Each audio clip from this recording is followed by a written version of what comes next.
오늘 하세나 본문은 신명기 3장 1절에서 11절까지의 말씀입니다. 그 다음에 우리는 방향을 바꾸어서 바산길로 올라갔습니다.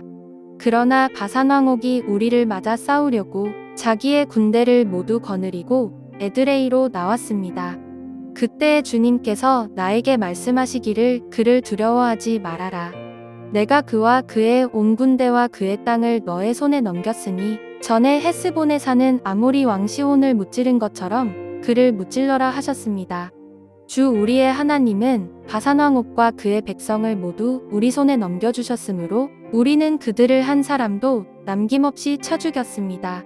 그때에 우리는 그의 성읍을 하나도 남김없이 다 점령하였는데 바산 왕국의 옥이 다스린 아르곱전 지역의 성읍은 60개나 되었습니다. 이 성읍은 모두 높은 성벽과 성문과 빗장으로 방비되어 있었습니다. 그리고 그 밖에 성벽이 없는 마을들도 많았습니다. 우리는 헤스본 왕 시온에게 한 것처럼 그들을 전멸시키고 모든 성읍에서 남자 여자 어린아이 할 것 없이 전멸시켰습니다. 그러나 성읍에서 노획한 모든 집짐승과 물건들은 우리의 전리품으로 삼았습니다.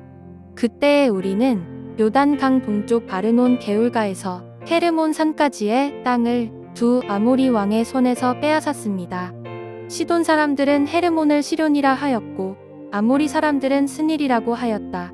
우리가 빼앗은 땅은 고원지대의 모든 성읍과 온길르앗과 바산의 온 땅, 곧 바산 왕옥이 다스리는 성읍인 살르가와 에드레이까지입니다.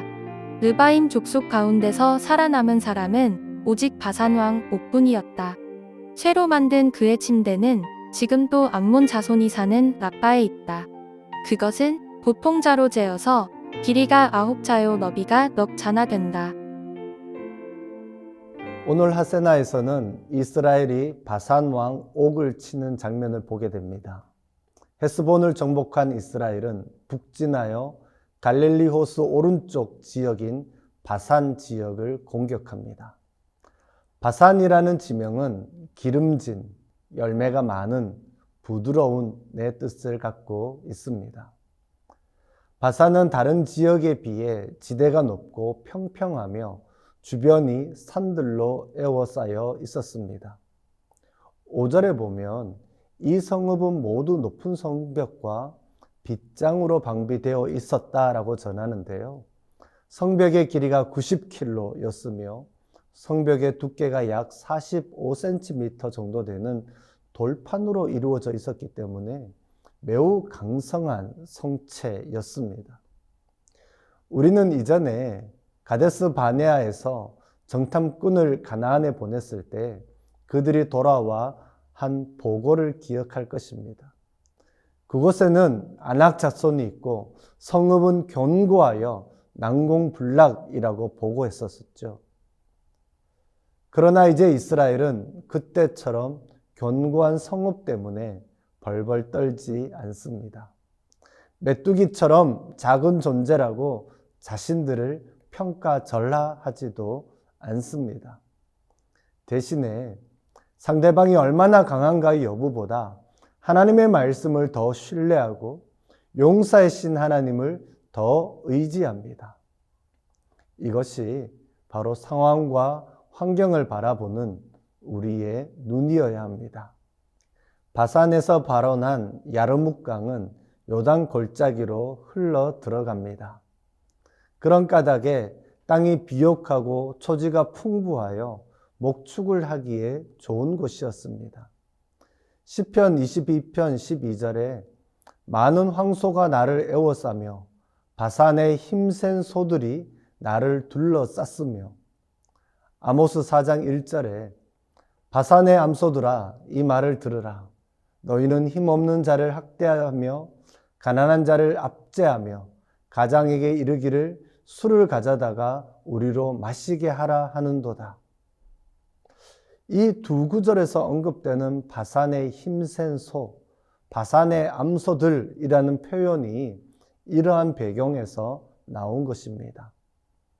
이 두 구절을 통해 바산 지역의 특징에 대해서도 힌트를 얻을 수 있는데요. 힘이 세고 힘없는 자를 학대하고 가난한 자를 압제했습니다. 술을 가져다가 마시게 하라라고 말합니다. 폭력적이고 억압하는 상징으로 바산의 소가 사용된 것입니다. 이스라엘이 바산을 공격한 이유는 2절에 보면 여호와께서 이렇게 말씀하셨기 때문입니다. 그를 두려워하지 말아라. 내가 그와 그의 온 군대와 그의 땅을 너의 손에 넘겼으니 전에 헤스본에 사는 아모리 왕 시온을 무찌른 것처럼 그를 무찔러라. 하나님께서 바산을 이스라엘의 손에 넘겨주셨습니다. 이스라엘은 전쟁에 대한 규례에 따라 철저하게 진멸시킵니다. 그 결과로 이스라엘은 바산 북쪽에 위치한 헤르몬산까지 차지하게 되죠.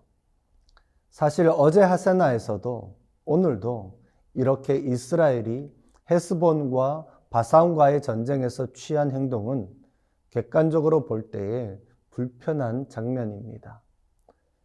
전멸시켜라 라는 하나님의 명령은 사랑의 하나님이라는 속성과 정면으로 대치되기도 합니다. 그럼에도 하나님은 공의를 실현하기 위한 전쟁을 명하시기도 합니다.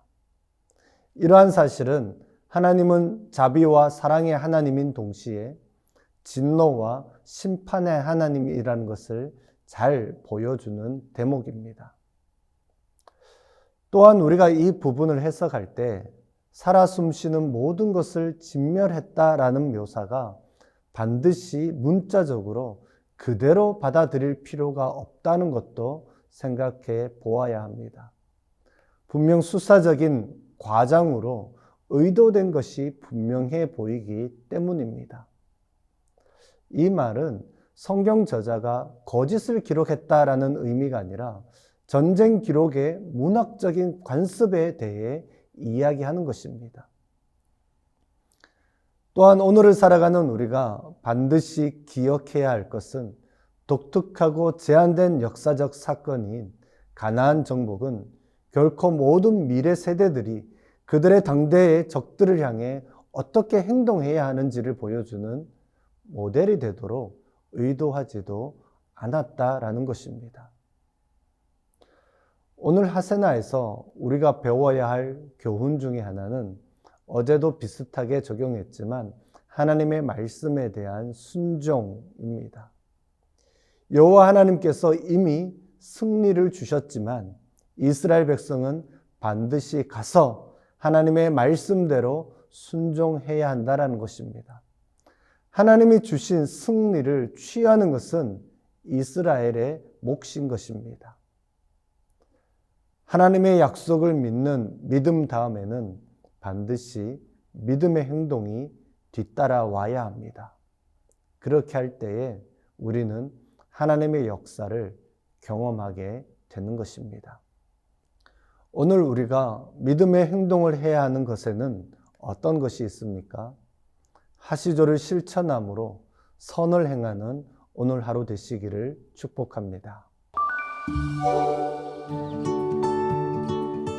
오늘의 하시조는 금요 기도회에 참석하는 것입니다. 기도의 시간을 통해 나라와 교회와 그리고 개인적인 기도의 제목으로 기도하며 하나님의 마음을 구하는 시간이 되시기를 바랍니다. 오늘의 하시조 함께 하시죠.